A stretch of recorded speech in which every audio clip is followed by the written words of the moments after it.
Ladies and gentlemen, welcome to the first official episode of May I Take This Bump? Yet another wrestling podcast. I am Dillon Divine. Tonight we have an amazing show lined up for you. Several juicy segments in the world of WWE, AEW, independent wrestling, and a very special guest in Blake Chadwick, world-renowned wrestling announcer at this point. Come on, let's be real here. This guy is amazing. But before we get into that, let me introduce my co-host, my tag team partner, my best friend, Matt XStatic. Matty, how are you doing tonight? Oh, good. I'm doing good. You know, did my final exam, so I'm out of school. Back to work on Monday. I'm excited for that. Besides that, it's a bright, sunny day out, as you can see. Besides that, things are good. I'm excited for tonight. Really pumped up. Ready to get Blake Chadwick on here. How are you? I'm doing awesome. I am stuck right in the middle of midterms. As you know, as someone didn't watch the first episode, I go to Rutgers University. I'm studying to be a sports journalist in addition to being an independent wrestler. So I get both sides there, the media and inside the ring. And midterms are no joke if you've ever been to college. They are a chore sometimes. Luckily, I don't have too many big tests or papers this time. I had like a 5-page paper, which wasn't too bad. It was actually really fun to do. Yeah, I got a couple of big assignments, but I've done like 10-page papers before, so it gets worse. Oh, 10-page. That's a little bit of a behind the curtain information. Yeah, into my stress levels. That's required medication. That is true. But what was up with your test, Matt? Tell the people at home who didn't watch the first episode, what do you do outside of wrestling? So I'm a roofing technician. Pretty much what I do is I disassemble and then reassemble roofs. So I tear off the old ones, put them back on. And for that, you don't really need to go to school for it, but it's good to hire your education. And, you know, you're taken more seriously as a Red Seal. So I just finished my final year, my final course, my final exam to see if I qualify to be a Red Seal. And you know what? I think I did pretty good. So you're going to be like the man. You're going to be, quote unquote, the head of the table, if you will, after this. The head of the table. In regard to roofers. And don't be modest, Matt. Tell the people at home you recently started your own business, by the way, too, right? Tell us about the business, brother. The business. You just love putting me over sometimes, eh, buddy? I appreciate it. As I said, started ESQ Home Maintenance. It's been actually really good. I just did a repair job on a Decra metal shingle roof, which was pretty challenging just because I've never done it before. Done a couple power washings, garbage removal, things people don't want to do, and they'll pay someone to do it. That's why I'm here. That's what I'm doing for. So if you live in the 604 or anywhere in the lower mainland of British Columbia, hit me up, ESQ Home Maintenance on Facebook. Let's go. Let's do it. Come on. Let him do the dirty work for you. Like the little scrubbing bubbles. They do the work so you don't have to. Matt XStatic will come to your house, power wash your porch, do your roofing, take out the garbage, cook your dinner, whatever else you need. Matt will do it for a small, reasonable fee, of course, in Canadian currency, whatever that is. Canadian currency. Yes, of course. Can't forget that.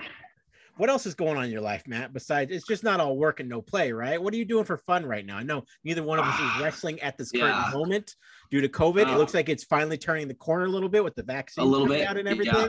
I'm a little excited about it to get back to some kind of normal life. Depending on where you are, people are taking it more serious than others. So that's another story for another podcast, though. But what's going on with you? I don't really, it's since COVID, it's just really been just finding what I want to do. I haven't been wrestling. It's literally been 1 year since I have taken a bump. May I have this bump already? Come on. Like, it's been a year. I haven't wrestled, haven't stepped foot in a ring. So I'm finding new passions, new loves, and new things to do. I'm finding myself outdoors more. I'm finding myself building more, creating, making new friends. I just recently started dating a new girl, only, in September. So off the market lady. Off the market. You missed your chance. That one is a little bit of a behind the curtain, but things are just going. What's new with you, man? School, obviously. Besides school and playing video games and hanging out with my puppy Bruce, I am doing absolutely nothing right now. I recently beat all 7 of the main Resident Evil games and then beat Resident Evil Revelations 2. So I got that going for me. I'm kind of the man. You're the man. You're like an expert. They should start paying you. So the ladies are going to be breaking down my door soon here too. Oh my gosh, Resident Evil guy. That's how they sound to me. No, not really. Yeah, that's exactly it. But anyways, we're going to take a quick break here. We don't have any sponsors, so it's not a word from our sponsors. It's going to be a word from somebody. We'll find out soon. A word from somebody. But when we come back, Matt, the man, the myth, the legend, the first guest in May I Take This Bump podcast history, Blake Chadwick is going to be with us. Oh, you don't want to miss this. We'll be right back. Do you like sports? Do you like this guy? Do you like podcasts that are made to entertain you with a very limited budget and as of right now, no sponsorships? Then you'll love Triple Overtime, the all-new sports podcast from the makers of May I Take This Bump. Available soon on the Dillon Industries Worldwide YouTube channel. Ladies and gentlemen, we are back to May I Take This Bump, yet another wrestling podcast. We have a very special guest, the first guest in May I Take This Bump podcast history. His name is Blake Chadwick, play-by-play announcer, ring announcer, color commentator, wrestling promotions across the United States. This man can do it all. Blake, thank you for joining us tonight. It's my pleasure to be here. It's great to see you guys once again. It's been a little while, but if you have a first guest, I'm certainly honored to be right here taking another bump. That's awesome, Blake. And that's awesome. So are we about even now for me putting you over right there on the mic for all the times you put me over on the mic? Hey, we're getting close there, brother. I had to, spice you up a little bit up in the Pacific Northwest for a couple years, but you did pretty good on your own. Oh, thank you, Blake. And for the fans who have been living under a rock, perhaps, that don't know who Blake Chadwick is, give us a little small background on yourself and what you're all about. For those of you, of course, watching, I'm sure you're big professional wrestling fans. Right now, currently, you can find me each and every week on MLW TV. I'm doing the ring announcing for MLW and the restart. Been with them really since November of 2019. I did their first pay-per-view in Chicago, did their subsequent television taping in Orlando. They went another direction a couple months after that. Then, of course, within 2 or 3 shows, they ended up shutting down because of COVID-19 and then coming back for the restart just a few months back. And it's been great being with some of those guys. A handful of them, of course, you guys know we've all been together at one point in time. So it's certainly great to be with MLW. I work a lot I live down in South Florida. I work a lot with Gangrel's Wrestling Asylum. Of course, we all know Gangrel very well, fanging and banging with the old vampire.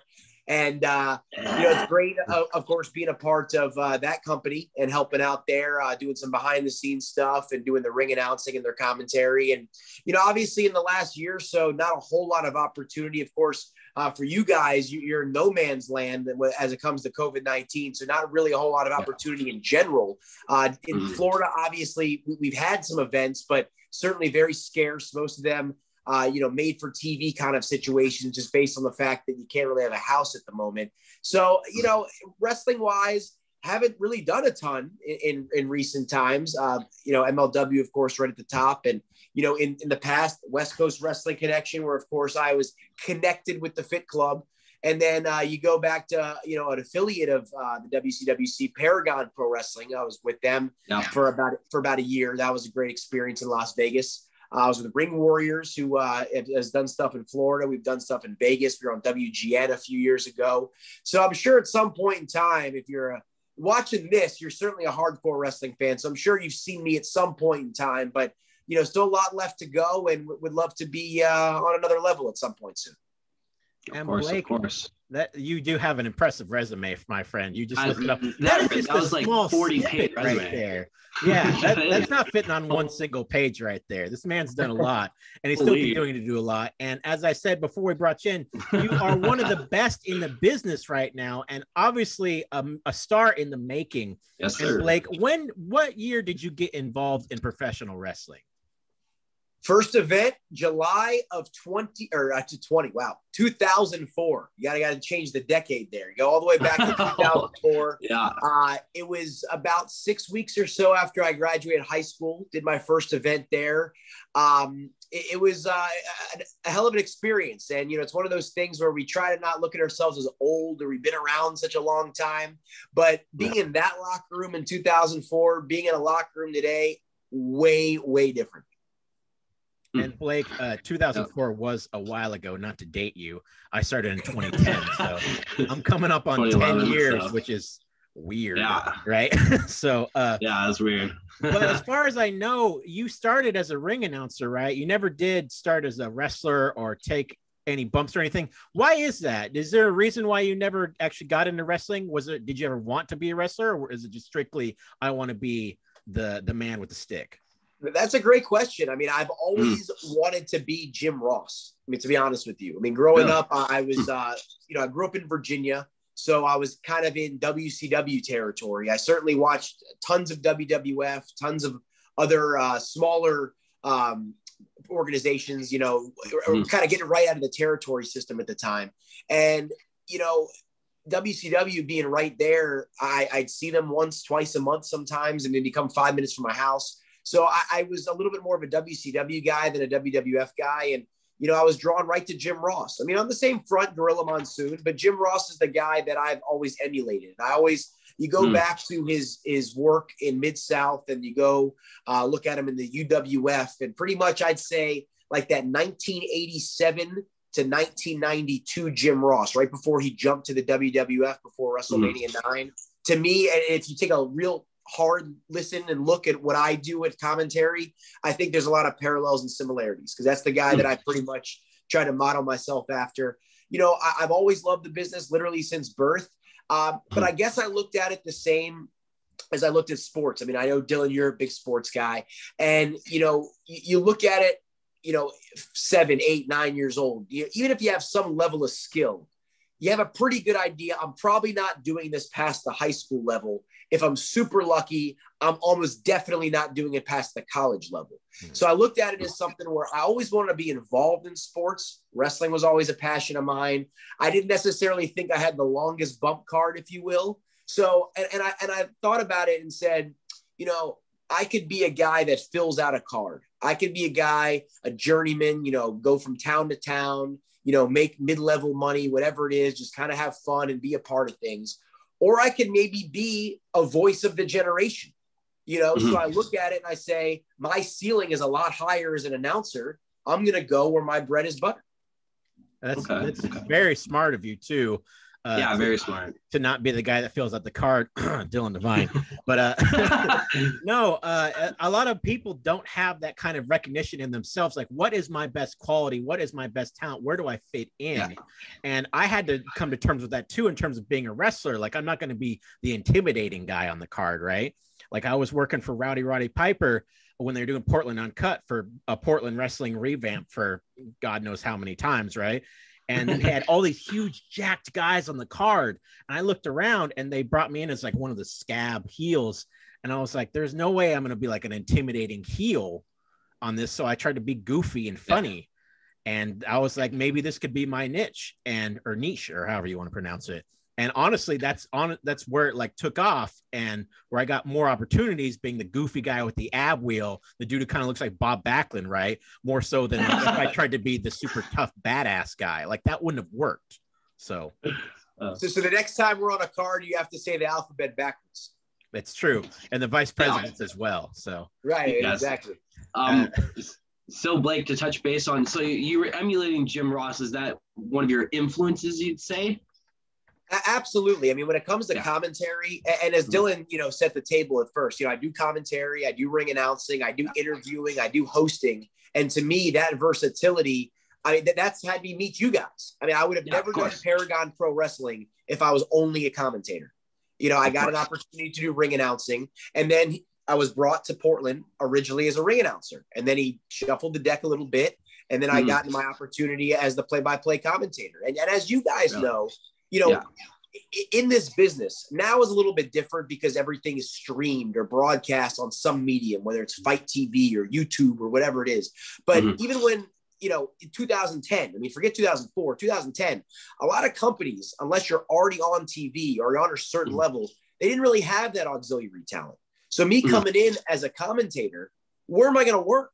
There's not really options. No one's recording stuff. No one's filming stuff. There's no production levels that there are now. Yeah. So I had to say, I've Gary Capetta, Howard Finkel. I mean, these guys were guys that I always were drawn to as well. So I said, okay, now I have to turn the page a little bit and, kind of be one of them. So, but back to what you were saying, Matt, I mean, Jim Ross, Gorilla Monsoon, I mean, chief influences, at a very young age, and guys that have certainly helped me in my career. Joey Styles, as someone, myself, a lot of times I do it alone. I don't go out there with a color commentator, and I've had to carry many broadcasts by myself. And Joey Styles is pretty much, the king of that. He's the chief example of, on a high level, someone carrying a broadcast. So a couple of years ago on WGN with Ring Warriors, I had the opportunity to do commentary by myself.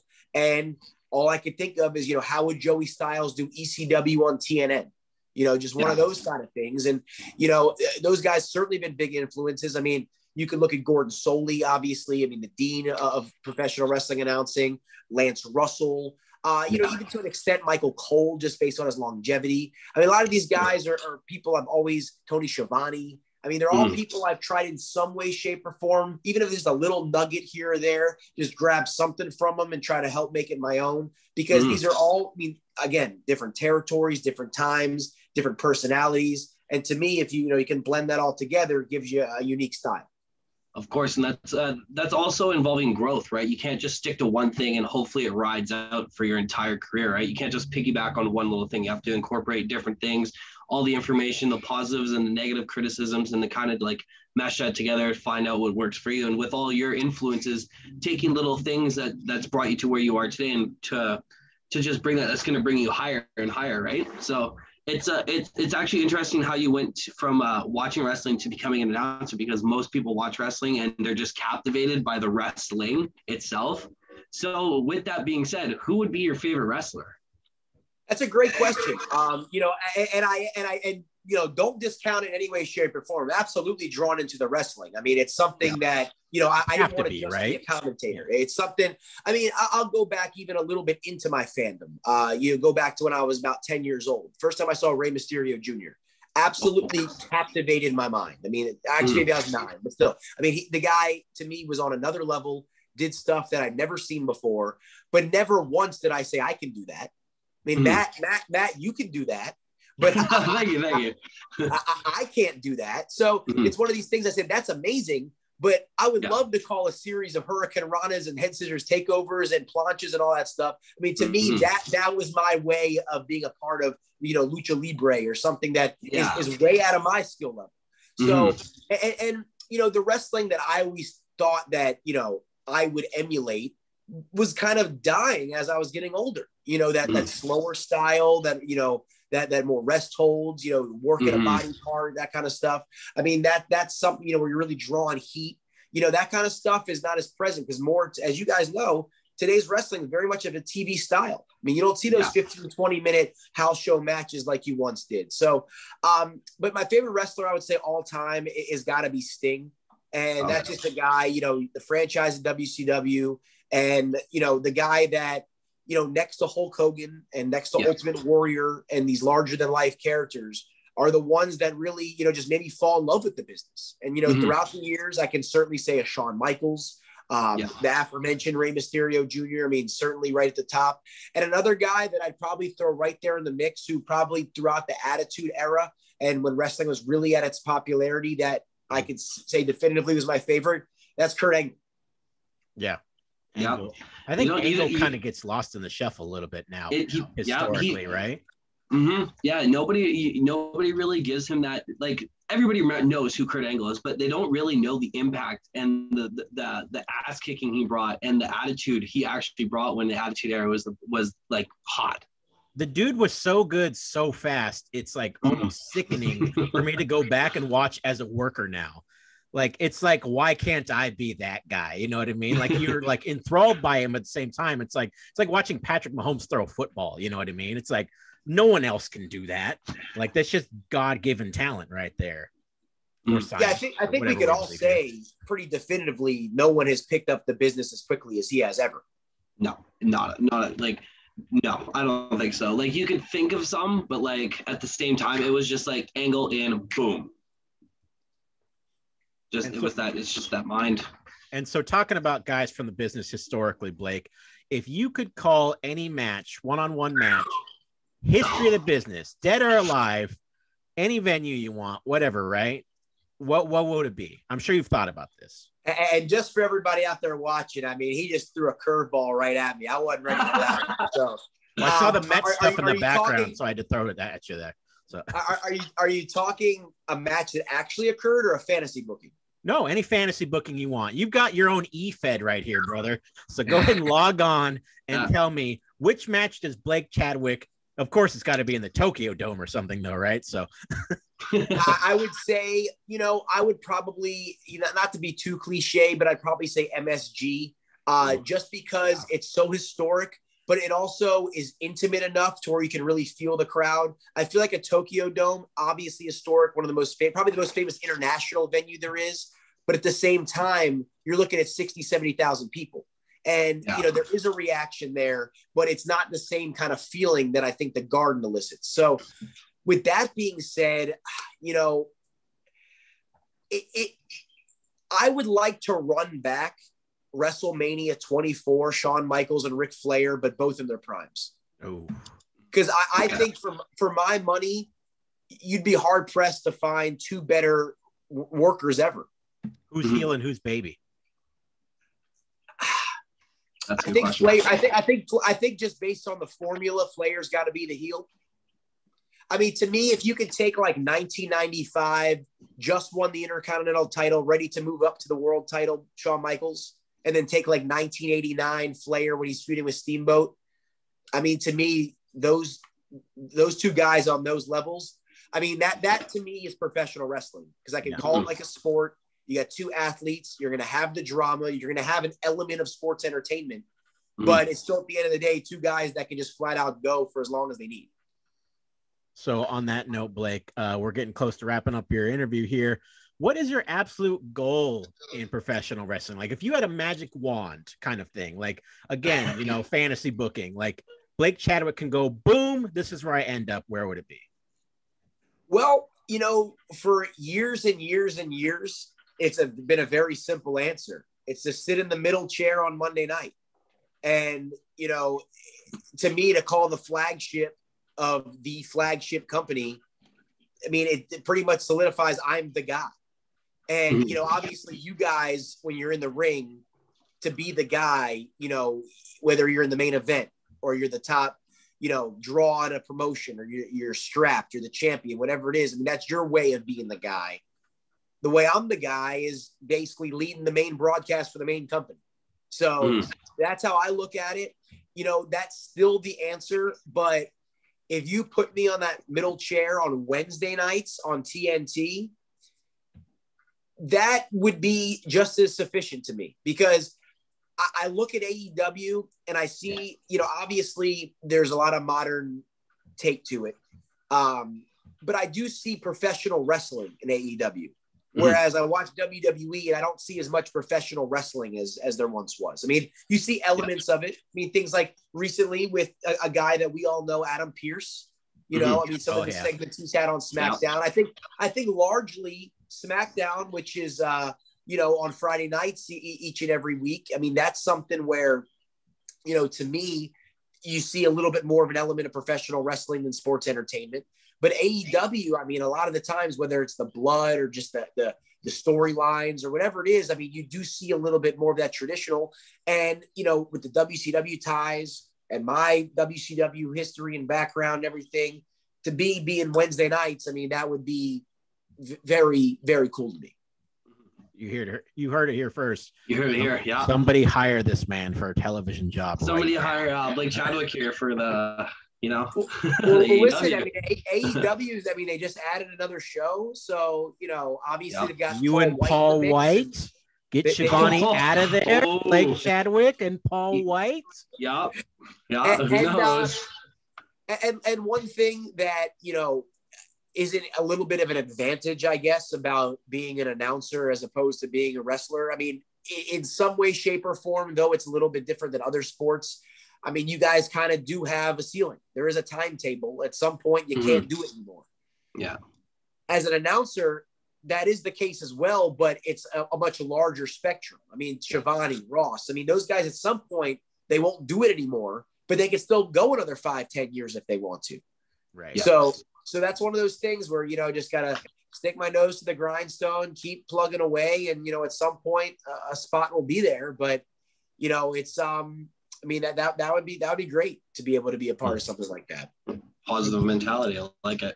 So Blake, what upcoming shows, events, what do you got going on right now? And where can the fans, the Mizarks, if you will, as Matt calls them, because he's mean, where can the Mizarks find you on social media, brother? Well, since we threw that out there, I have to say we haven't taught color commentators, so I have to do what I mean, there's Bobby Heenan, and then to me, there's the American Dream, Dusty Rhodes. So if you wheel Dusty Rhodes,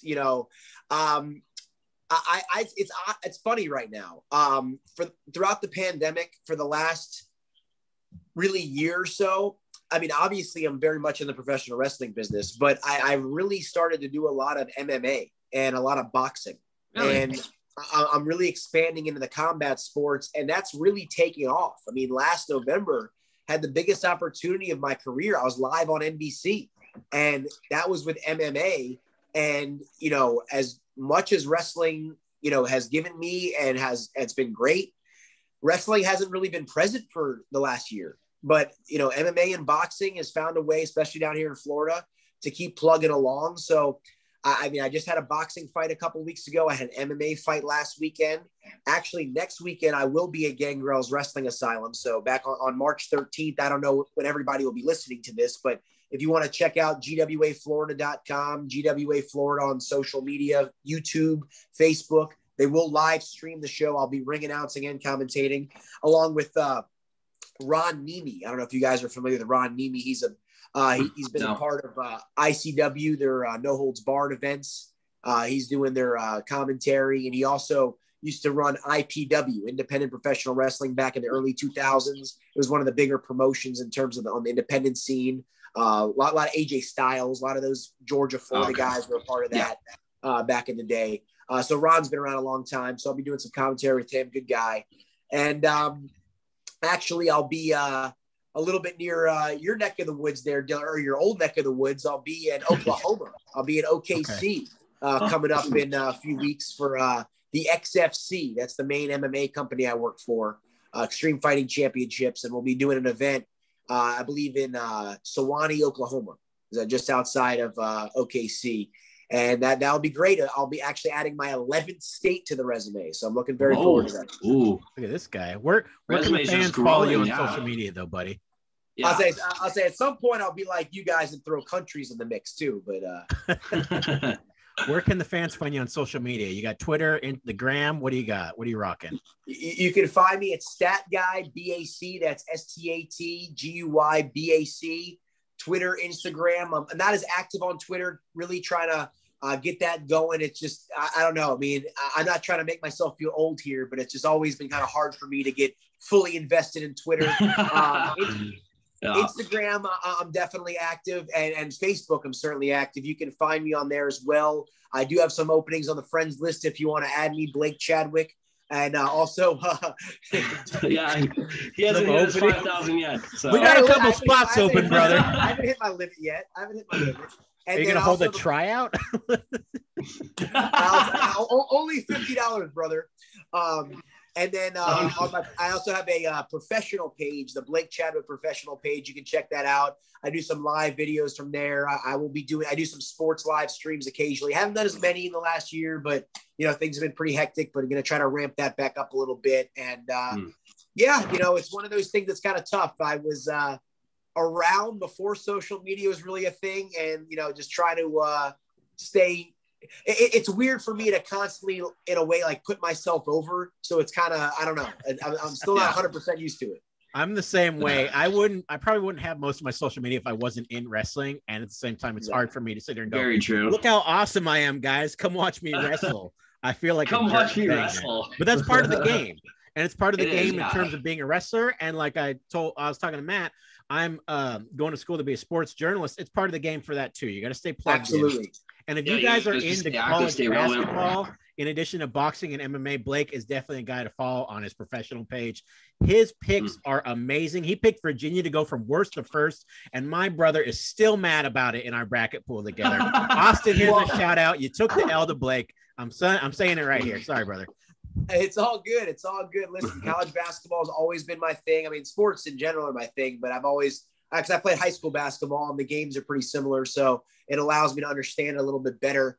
This is a crazy season, lots of cancellations, postponements, all kinds of COVID stuff. I've tried to stay as locked in as possible, certainly not on the level that I usually am. It's going to be a crapshoot. The proverbial roll the dice come tournament time, come to pick them. Sandy in the office might win this year, very easily. I think that's it's going to be one of those kind of years. The only thing I can say definitively is that I'm taking Gonzaga from the first round and putting them in the title game, undefeated season. I don't think there's any way they're losing. We can certainly talk about that much more another time, a little more in depth when Selection Sunday rolls around. But it's going to be a crazy season, but there has been one level of consistency, and that's the Bulldogs out in Spokane. You see, folks, I got him rolling right there. All it takes is a little bit right there, and then boom. So we're going to take a quick break here, Blake. We're going to get back with some segments. Would you like to stick around and talk some wrestling with us, some AEW? What's going on in the biz? Time. Okay, let's do it. We don't have any sponsors, but we're going to have a word from somebody right after this. Yeah, word from somebody. Do you like sports? Do you like this guy?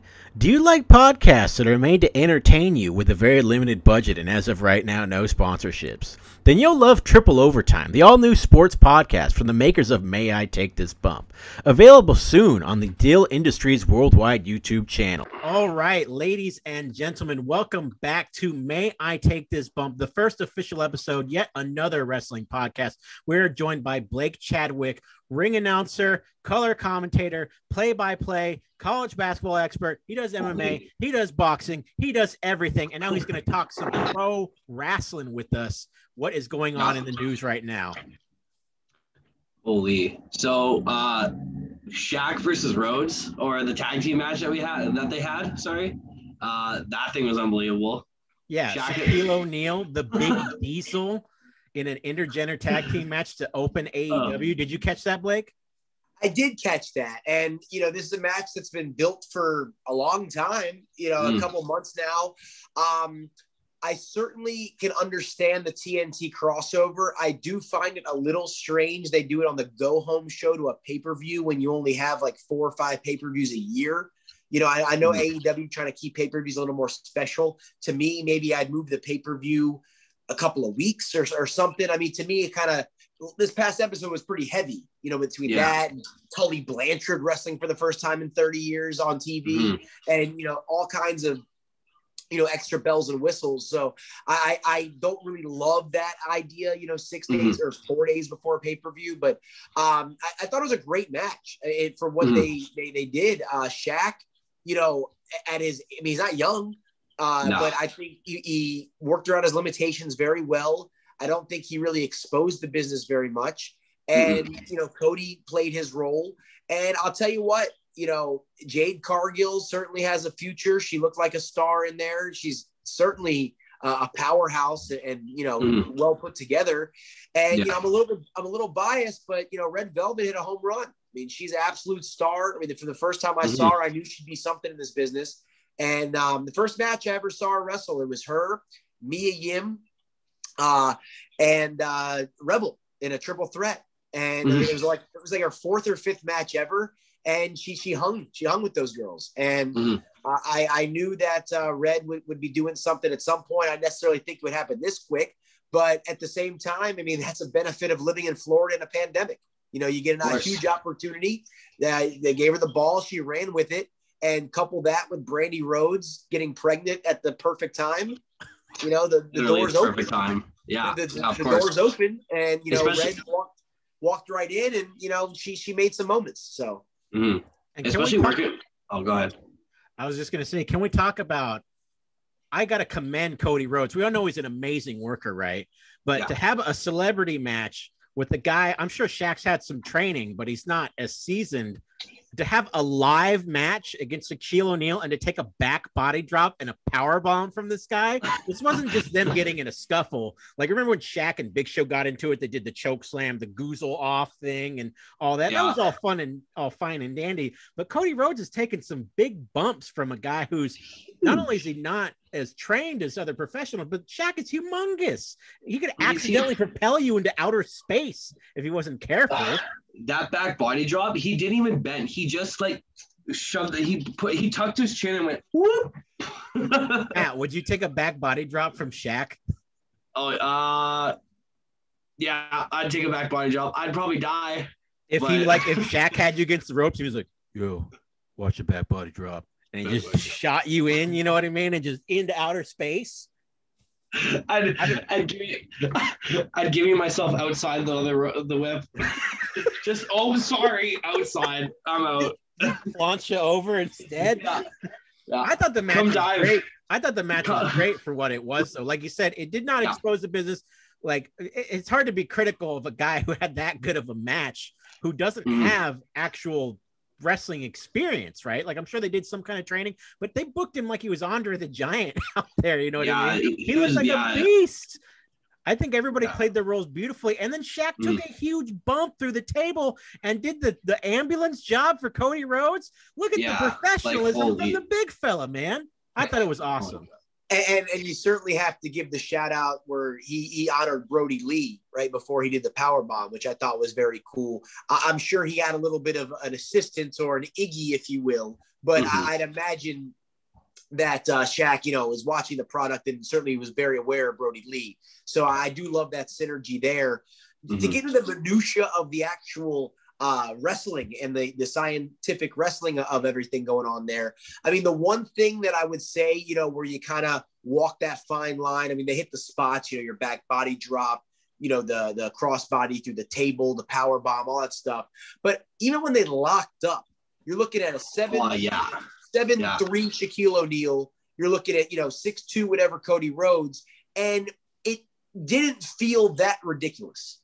Like they worked it in a way to where, backs him into the corner, turns him around, the Big Show open hand chop. I mean, they made it realistic, and I think they really did a good job of not making it look too silly.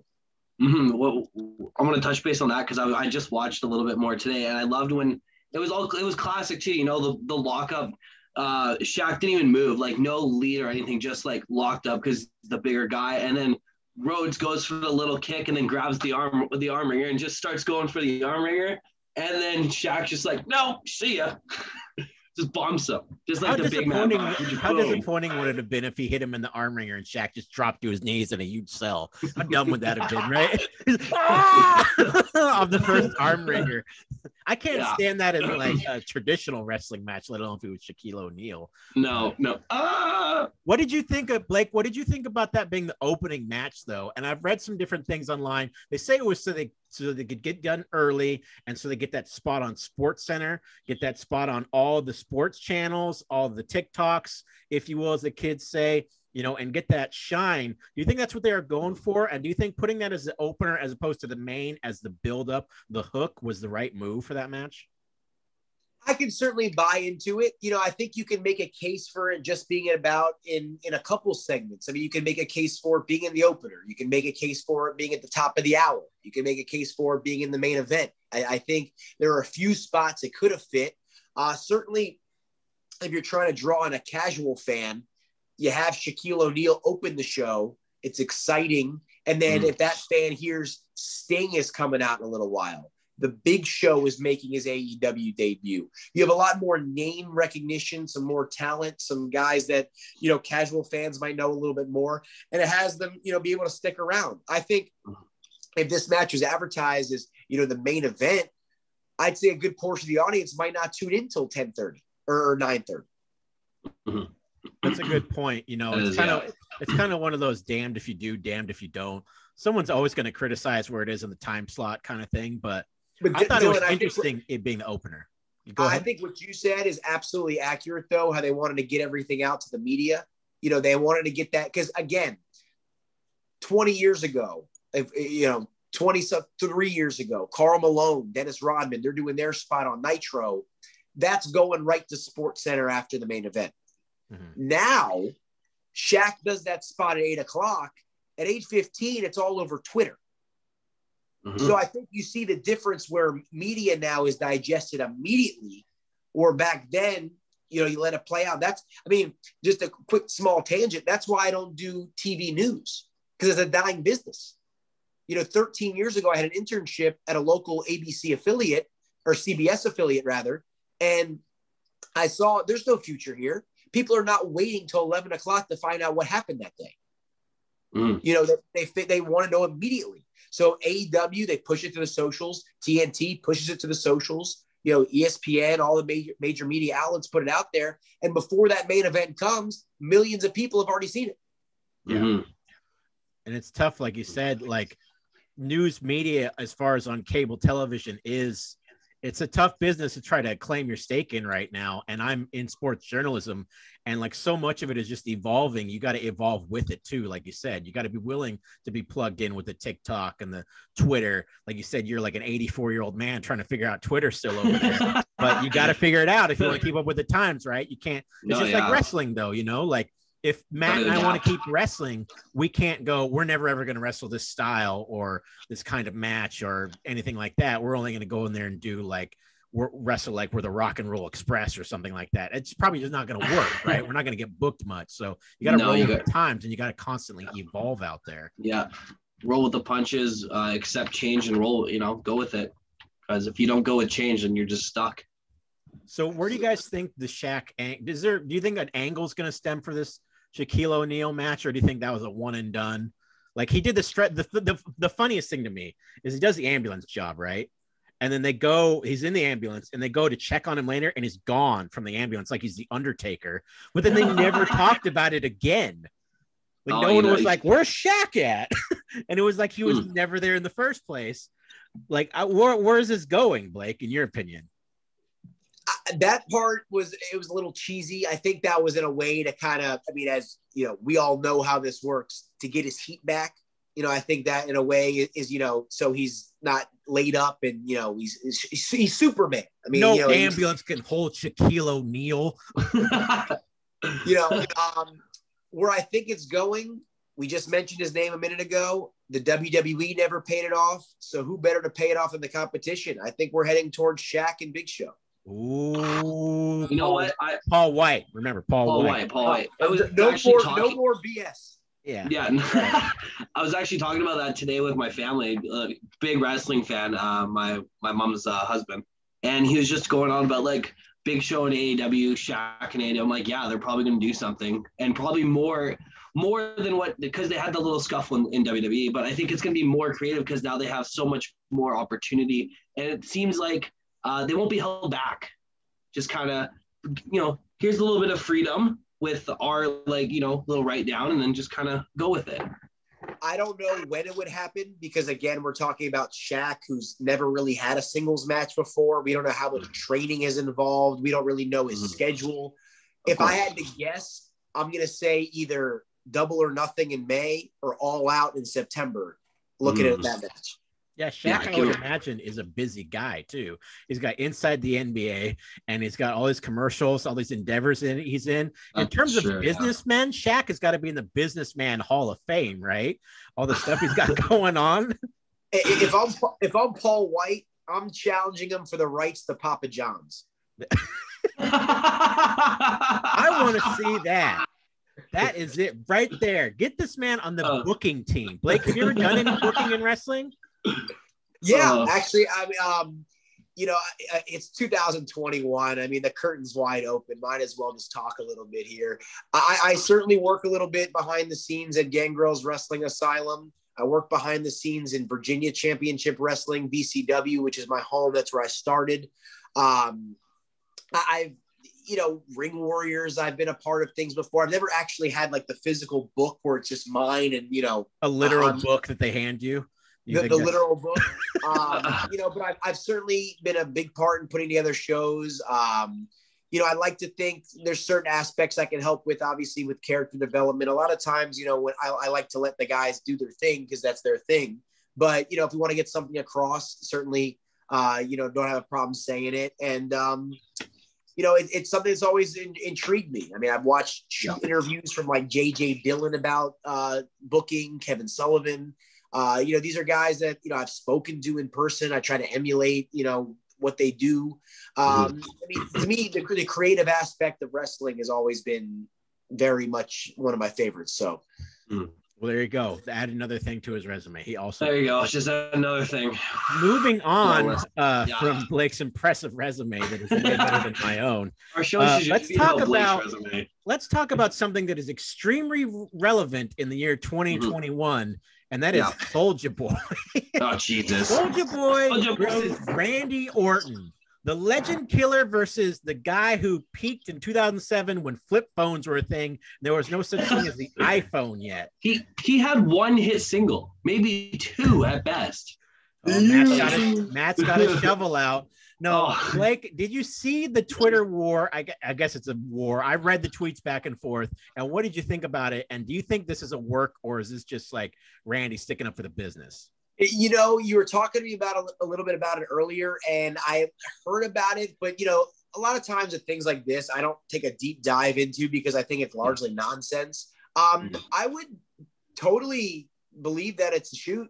I mean, Randy Orton has never been shy about defending the business. And I mean, Randy Orton was relevant when Soulja Boy was relevant. So it's probably one of those things. I mean, Randy Orton was a champion, I believe, when Soulja Boy was as at the top of his game. 2007? 2007, yeah. I mean, I think he had a couple title reigns in 2007. So, I look at Orton and, I think in a way with Cena being gone and Triple H not being active really, and a lot of these guys who are, you can call them legends or just, long-term veterans. I mean, we just talked about Paul White and Kurt Angle. These guys are not really around. Who's still there every week in and week out in the ring? I mean, Orton's that guy. And if you look around, if you look around the biz right now, I mean, I think it's kind of hard to argue Orton's not like the most tenured top guy. Mm-hmm. Yeah, I think you're right. And normally I don't get too deep into this kind of stuff either, but it did blow up quite a bit on social media it blew up quite a bit. And on the internet. So I had to take a look at it. And basically what it stemmed from, I'll give a small background here. Bow Wow, if you remember him, he tweeted that after he gets done with his rap career, he'd like to wrestle a match in the WWE. I think just a fun thing he tweeted out. And Soulja Boy replied to him that rap is faker than WWE, which drew the ire of the Viper, and the fangs and the venom came out, and Randy Orton basically went in on him. Matt, do you have any of those tweets pulled up? Can you read us a tweet from Randy Orton? Censored, of course, because it is a family show. They are censored on here. So after the Bow Wow tweet, Soulja Boy pretty much said your rap games as fake as WWE. Then Randy Orton went on there and said fake ? Dare this believe to step up. He don't like movies, consider us actors, do stunts without pads for 200 days a year plus. Don't believe when we get surgically repaired and come back. Consider us 10 times tougher than anyone you've ever come across. Ain't nothing but a beep beep, a bleep bleep. And we'll let y'all figure that one out. And then it keeps on going when actually Orton says Bad Bunny, who actually is the 24/7 champion. Or is he still the 24/7 champion? Bad Bunny. He even said that Bad Bunny would beat his ass, would beat Soulja Boy's ass, because he respects the world of professional wrestling, and he knows what it takes. You got to work for it. Following that, he said, Crank That came out in 2007. You had one hell of a year, serious money. Hats off to you, dude. Here's the thing, though. I like rap. I bump it. I bump that rap. Can you guys picture Orton bumping rap in his car? Yeah. Like the Viper? Yeah, just like. But here's the thing. And it goes on from there, like you said, Matt, back and forth. It just keeps going, thing. Do you think WWE would try to bring in Soulja Boy in 2021? Where could this possibly go? Because, and someone was like, oh, it's going to lead to a match. I'm like, there's no way they're going to put Orton versus Soulja Boy. Like, if this was like a lower mid-card guy, maybe, you know what I mean? Yeah. You don't bring in a celebrity to go over like a 14-time world champion or whatever he is. Like Soulja Boy's wrestling Apollo Crews. Yes. Or Dillon Divine, if I could. Yeah, Dillon Divine's taking a super kick from Soulja Boy during intermission is what's happening. You're not going to have Soulja Boy come in and go over Randy Orton. I just think it's really silly. I do commend Randy though for sticking up for the business like that in 2021. Quite the professional still, you know, even though the curtain has been pulled back quite a bit. I do commend him pulled for back sticking up for the business. The curtain was ripped down for these posts. The curtain's like, lit on fire. The curtain is is almost like that time the curtain fell. C. But moving on from that very relevant news in 2021, let's talk about things that are going to happen at WrestleMania, Blake. Edge versus the head of the table, Roman Reigns. That looks like it's going to be the main event probably to close out the show, I would guess. What do you think of that match? Yeah. Are you excited to see that? I'm absolutely excited to see it. I mean, Edge has looked phenomenal since his return last year at the Royal Rumble. Unfortunately, suffered an injury against Randy Orton there in that second match they had. But the match they had with Orton at WrestleMania, I know everyone kind of hated on it. It was edited. They did a spot, a Benoit spot. Everybody freaked out because he used the cable to choke him on the weights. And, you know, it is what it is. But the match he had the following month at Backlash, I think it was phenomenal. The one that was the greatest wrestling match ever. I thought that was a very good match. I mean, they went about an hour.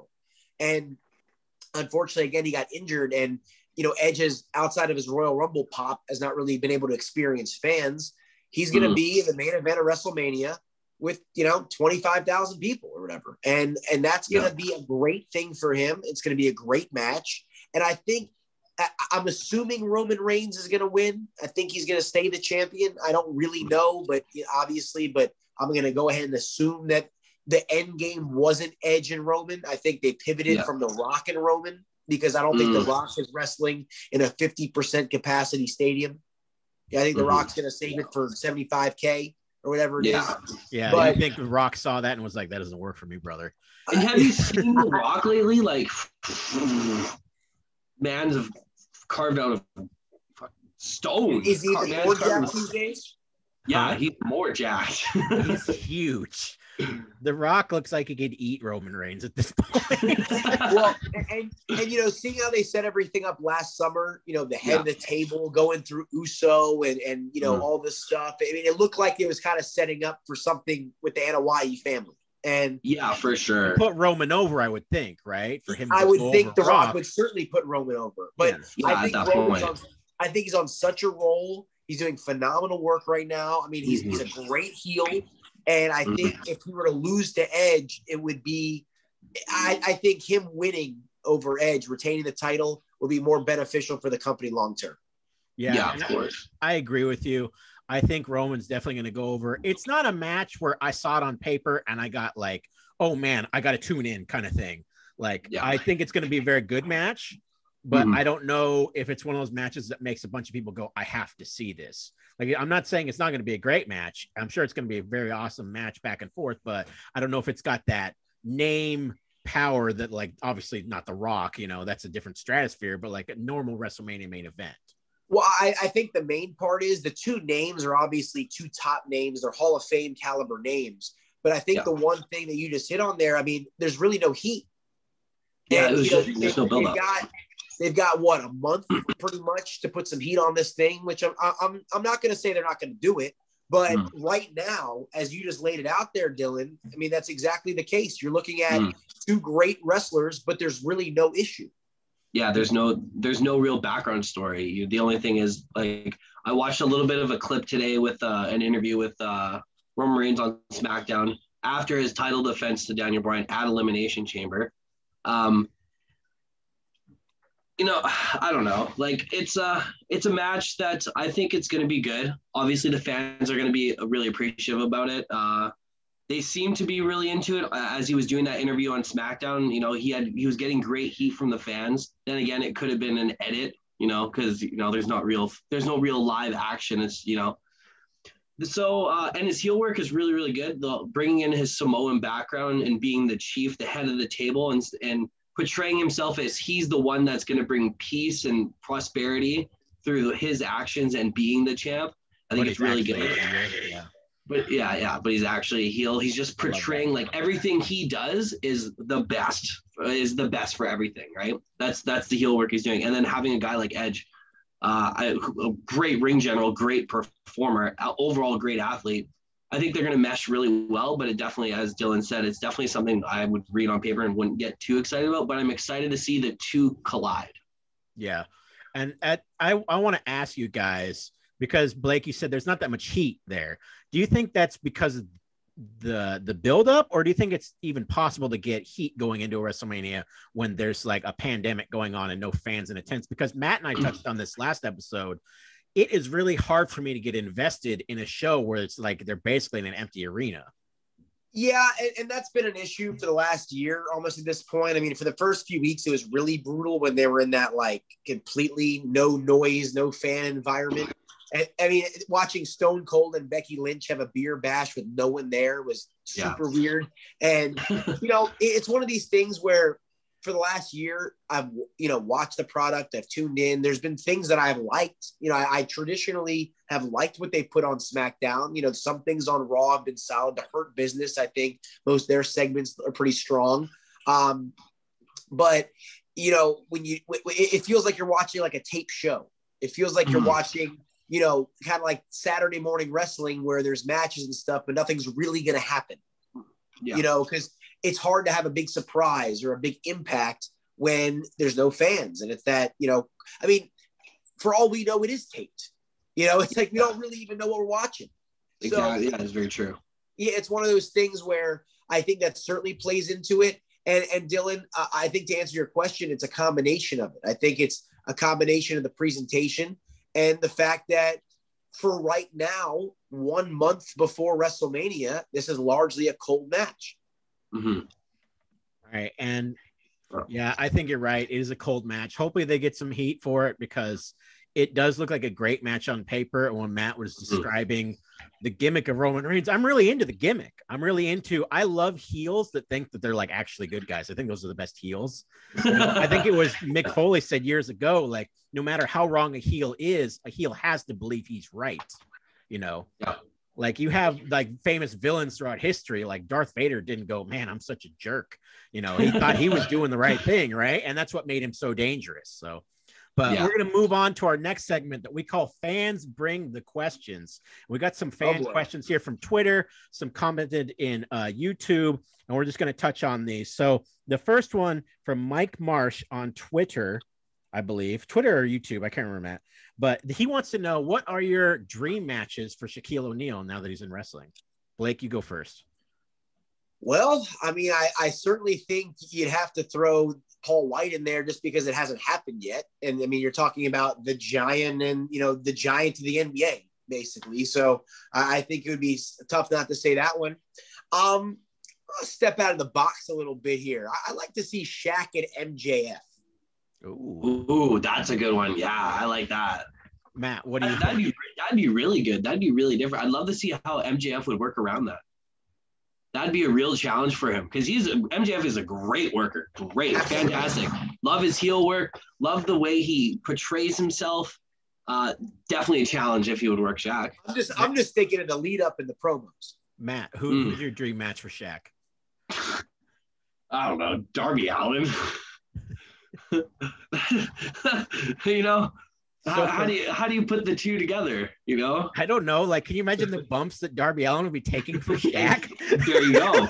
Shaq just throws him off a building, and Darby Allin is crazy enough he would take it, right? Like he would love to take it. Yeah, he loves to take those. Well, what do you? He got noticed that Evolve for that big back body drop to the outside, hitting the guardrail. You know. Yeah. And then that thing he did at Evolve as well, where he's in the body bag with the tacks and they're power bombing him and doing all that stuff. It's nuts. Yeah, they did the body bag thing too on AEW, where who is it? Someone gave him a razor's edge over the ropes onto the stage, and he just folded. Yep. You know. So for my dream match, I've got Shaquille O'Neal teaming with Sir Charles Barkley in a tag team match versus the Young Bucks on pay-per-view live. Let's go inside the NBA with Ernie Johnson and Kenny at ringside, probably. I mean, Ernie or Kenny, I mean, it's got to be like your WrestleMania 3. Like one of them's got to be the ring announcer. One of them's got to be the color guy. Yeah. You know, I think that would be amazing to get Sir Charles Barkley. Have Michael Jordan in there, might as well. In a tag team. I mean, and plus, I just want to see what Barkley wears to the ring for his ring gimmick. He's gonna wear basketball shorts. And you talk about the promos leading up to it. Come on, Charles Barkley with the hot mic when he knows his objective is to talk trash. He talks trash when he's not supposed to talk trash. Can you imagine him in wrestling? I think that's a match made in heaven right there. I was gonna say, if we're bringing Barkley, maybe we have to bring in like Kevin Durant because they have a lot of beef. There you go. There could be. There you go. Could be pretty cool crossover. Maybe get our modern day Malone and Rodman. Can you imagine taking an overhand chop from Kevin Durant? Like when his wingspan is like up in outer space and it comes down, you could just hear it cutting through the air right before it slaps you in the chest. This dream wrestling match turned into a dream basketball match.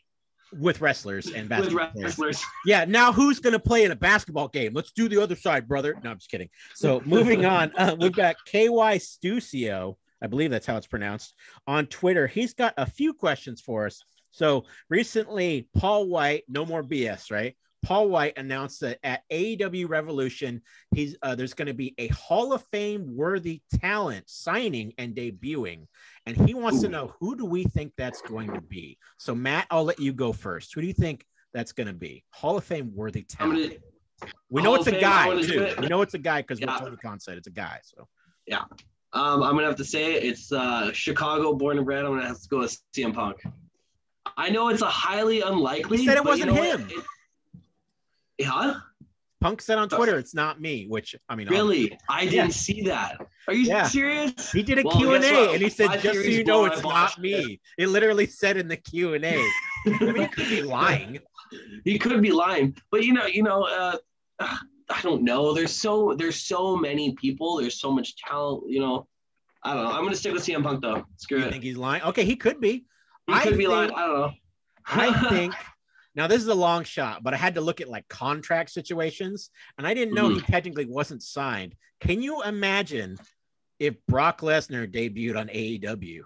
He's not signed to WWE. He wasn't happy with his last appearance on WWE, if you believe the dirt sheets, brother, right? He wasn't happy with his last match. What a get that would be for Tony Khan, AEW. I don't know if they would be willing to pony up the cash it would take, but holy cow. The only way to make it better is if Brock's actual WWE theme could hit at AEW and he just comes out, right? That would be insane. I know it's a shot in the dark, but I'd love to see it. What about you, Blake? Who do you think it's going to be? I'm not going to say it's on the same level, but that would be pretty comparable to Hogan going to WCW in 94. I mean, I think that would – I think a lot of heads would turn to TNT if that were to be the case. And I think AEW would elevate themselves from AEW NXT to AEW in the WWE, really going head to head. I think it would be that level of thing. You think it'd be worth the money then he would take? I think he would definitely be worth the money. I mean, that would be a mega pull for AEW. Matt went ahead and just hit my finisher before my match by throwing CM Punk out there as a transition move. I've been thinking about that all day. I mean, Dillon told me that this might be a possibility we're talking about. So I said, okay, let me rack my brain here. What could this be? Now I'm going to read between the lines there and say it's not someone already in the Hall of Fame, because I think he would have said a Hall of Famer. Yeah, he said worthy. Yeah. So I'm just going to connect a lot of dots here. A guy that's Hall of Fame caliber that's not in the Hall of Fame. Looking around, who's in wrestling right now, who's still active. Right now, there seems to be a little bit of a crossover with Impact Wrestling and AEW on some level. So with that being said, I'm going to throw out RVD. Ooh, that's a good one. I thought you were going to say Jeff Jarrett. Listen, if it's the king of the mountain, I don't know if you guys have ever met Jeff Jarrett, and the internet and everyone for years has kind of buried Jeff Jarrett. I had the opportunity to work with him a couple of years ago. He actually produced me, and the guy is phenomenal. I mean, I heard he's a really nice guy. Yeah. I mean, he's the consummate worker, but I mean, there's no way to be where he's at in his career if he's not a worker. But he was great, and I have nothing but good things to say about Jeff Jarrett. I'm extremely happy for him. The only thing is, I do believe he's a producer for the WWE still. Okay. Oh, I didn't know that. Like, is he? I didn't even know that. I know he's had that job for about a year, a little over a year. I mean, if you remember last year, he returned at the Royal Rumble and then was on Raw, and he was in the mix for a little bit on TV, but he stuck around as a producer. I don't know if he was part of the COVID cuts or not. I don't know if he's still around. But I mean, if Jarrett is not under contract, I'd say certainly the King of the Mountain would have to be in the mix. But your pick is RVD, Raw Van Dam. My pick is going to be RVD, just looking at the fact that he's not in the Hall of Fame, but he's certainly Hall of Fame worthy. And the fact that the TNA or Impact Wrestling and AEW crossover, I'd say because at the end of the day, with the criteria Big Show threw out there, I mean, he could be talking about like Eric Young, but I don't think that's the case. True. Yeah. Can you imagine if like it was just somebody that nobody saw coming and everybody's just kind of, so yeah, it could be anybody. Like a buddy of mine was like, I hope it's so-and-so, but it's probably going to be somebody that we're all disappointed. Because he did say a former world champion, didn't he? I don't know if he said that. Did he say that? Mark Henry? Maybe. I don't know. Only if they can play Mark Henry's WWE theme song, which is one of the most underrated theme songs in wrestling history. Somebody gonna get their ass kicked. Somebody gonna get their wig split. Man, I love that thing. It's great. The shot they would show of his back on the entrance ramp. Money. WSM. Money. That was so awesome. I love that entrance theme. Yeah, I think, and by all accounts, this is going to be an active performer, right? I would. Maybe. I don't know. Yeah. I don't know. Tully Black. Like, remember, Tully's wrestling after 20 years. Right. So, you never know. It could talent where they like. I don't know. Who knows? See, that's what boggles me. It could be someone who's not working. Could be someone who's still working.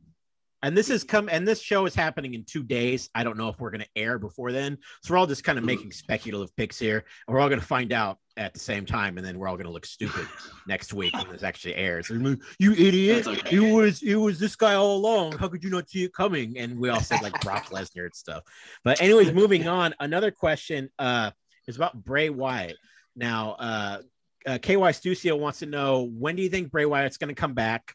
What do you think Bray Wyatt's going to get involved in when he does come back? And doing some homework, he hasn't been on WWE TV in person since TLC. I didn't realize it had been that long. When Orton, it was like 3 months. Orton, isn't it like October? Yeah, something like that. I think December. I think sometime in December. Okay, yeah. But, I mean, we're about at 3 months. Yeah, that's a while to be off TV. And Orton, like, didn't he like light him on fire or something like that? So. Yeah, and it kind of goes into his other question about what do we think about Alexa Bliss and her demonic gimmick. I think the last clip I saw was her threatening Orton that she was gonna like resurrect the Fiend or something like that. What do you guys think about that? Those kind of gimmicks, those like magic hocus pocus things in wrestling. Do you think there's a place for that, Blake, or do you think it's kind of meh? I'm not gonna say there's not a place for it, but it does feel a little dated. With the business so exposed now, I think it's a little tougher to present a character like that. I mean, certainly 20, 25 years ago, 30 years ago, Kane, The Undertaker, the Ministry of Darkness, Gangrel, guys like that. I think they had a place where that stuff was more acceptable. The Fiend, I think, it's as close as it is, but in a way, some of the effects, again, they're getting away with a lot of this stuff with no fans. But if the fans are there, are the fans, crapping all over it? Yeah. We don't know how. See, that's the one thing right now. I mean, people obviously tune in. You can see ratings, etc. But to me, like, how do they really know if something's over? True. Yeah. Exactly. It's just kind of like, well, I'm going to assume, like I was joking with this with Matt, is when they're piping in like, this is awesome chants. Oh my God. To their own show. Like, this is definitely over. Pipe in the "this is awesome" chants right here. It's just like talking about patting yourself on the back at that moment. I mean, right now they're pretty much dictating what they think is over, and we're like being forced to digest it. To where years ago the fans pivoted Daniel Bryan's trajectory, and that's not something like that's not in play right now. I mean, Kofi Kingston a couple of years ago. I mean, that's not in play right now. That was a Yeah, big what one, was man. it? Jim Ross famously said, like, the consumer let us know what was working, what wasn't working. The consumer's always right.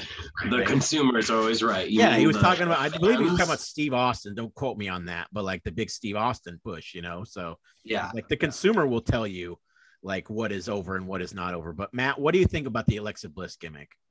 I think it's cool and all, but it's not. There is right place, right time. I would say, like back when when Undertaker did his crucifixion, that was a really that was spectating. That was really cool. That was something that nobody really saw coming, and it really pissed a lot of people off. But like, especially right now, as Blake was saying, like with not having the fans around, not having a real heartfelt reaction, I think it's a little different. And having, as you said, Dillon, the piped in "this is awesomes" or piped in boos or claps or whatever you want to perform, I think it's just, it could get a better reaction at a better time done properly. Maybe, I don't know. That's just my opinion. Like I like how she has like this Harley Quinn psychopath thing going on, but at the same time, you're trying to do two gimmicks at once, and then during a time where there's no real fans to give you that real feedback. I'll just say I'm not a big fan of, I got into like Kane and Undertaker back in the day, but it was before I was a worker. It was when I was a kid. It was a lot easier for me to digest. I didn't know all the insider stuff in the business. It is hard for me to get into not only Alexa Bliss's gimmick, but gimmicks like that. It's hard for me. It's been hard for me to get into like Bray Wyatt and The Fiend, honestly. As good a worker as Bray Wyatt obviously is, he's a hell of a promo. It's hard for me. Like when they did the Orton thing with the bugs and the big like projection screen in the ring, I was just like, oh, you know what I mean? I was there. You were there? Really? Yeah, the WrestleMania 33 and the one in Orlando. How was that live? Was everybody just like, ugh? It was, yeah. I mean, the crowd didn't really love it. And, it's weird. I mean, it was kind of cool in a way, but at the same time, it like, well, you got to think they're going to do something similar this year. It was, and the thing is, it's like they did it like 3 times, which is overkill. It would have been a cool entrance or something, but they made Orton sell it 3 times. Like he's like, whoa! Yeah, it's a little On the 3rd time, you're like, oh, it's just a projection screen. You know what I mean? It's like, whoa! Every time you're putting it over. But when do you guys think The Fiend is going to come back? Quick, let's rapid fire this. And what do you think he's going to be doing, Blake? I mean, I hate to say it because I'm usually real on top of this kind of stuff. I mean, Orton is not slated to wrestle at Fastlane, is he? I'm not sure if he's got a match booked. I don't believe so. But again, Fastlane is the kind of pay-per-view where we'd easily see a promo. So I could see something where Orton, The Fiend, returns there. If not, probably the night after. Because you got to think they're going to ramp up the WrestleMania build and kind of make that match start being official. So, I'd imagine either next Sunday or the following day. Matt, what do you think? Yeah, I was gonna say after Mania, but then once Blake kind of made his statement, it kind of makes more sense, especially if they're going to continue that feud between Orton and Bray Wyatt and the little chiming in by Alexa Bliss. I think that definitely from the next pay-per-view, Fastlane, or maybe like a week after, maybe because they have to have that build, right? They're not just gonna bring him in a week before Mania and they're like, all right, match. Yeah, I think it's definitely he's on a, no pun intended, he's on a fast track to wrestle Randy Orton at WrestleMania, because where else would this be going, right? The thing with Alexa Bliss and Orton. So I think he should come back at Fastlane. If I were booking, which I'm obviously not, I'm a guy doing a podcast, but if I were booking, he'd come back at Fastlane and get mixed up with Orton, because I don't think Orton has any kind of match. And then we can book the dream match of Randy Orton in a handicap match versus Alexa Bliss, Bray Wyatt, and Soulja Boy. Book it. That is money there. But we got to throw Bad Bunny in the mix. We have to throw Bad Bunny in the mix. So it's a 2-on-3. There you go. On that note, we do have to wrap up this May I Take This Bump, yet another wrestling podcast. We are running out of time. Before we do, though, need to give a special shout out to Jim Crockett Jr., who recently passed away. Yes. Rest in power. I know, Blake, I'm sure you know quite a bit about Jim Crockett Jr., huge promoter in the world of wrestling. Everybody's very saddened by this news. Yeah, Jim Crockett Promotions. I mean, the predecessor to WCW, and a lot of the things we see today would not be around if it wasn't for Jim Crockett Jr. and everything that him and his father did with JCP and, you know, Jim Crockett Promotions down in the Mid-Atlantic region. You know, I don't know if I'd be sitting here right now if it wasn't for the things that he put together. So certainly shout out to him, and, you know, condolences to his family. And another guy that actually passed away today, I don't know if you guys are even familiar with him. He's a legend in the business. He's certainly a legend in the state of Florida. Is Buddy Colt. Buddy Colt was around for a long time, Florida Championship Wrestling, just, you know, been around long time, legend here in the state. Unfortunately passed away, I think, at 81 today. And Buddy's, you know, one of those guys that, you know, anyone that's been through Florida, Dusty, Sullivan, you know, all those guys, they've all been around Buddy Colt. So he's certainly a staple as it relates to this region.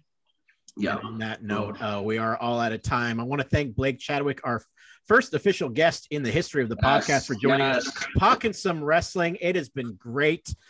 This has been a fun time for me. For Matt XStatic, my co-host here, my tag team partner, my best friend in the Fit Club. Best friends. This has been May I Take This Bump, yet another wrestling podcast, and we will catch you guys next time. Thanks for watching. Later.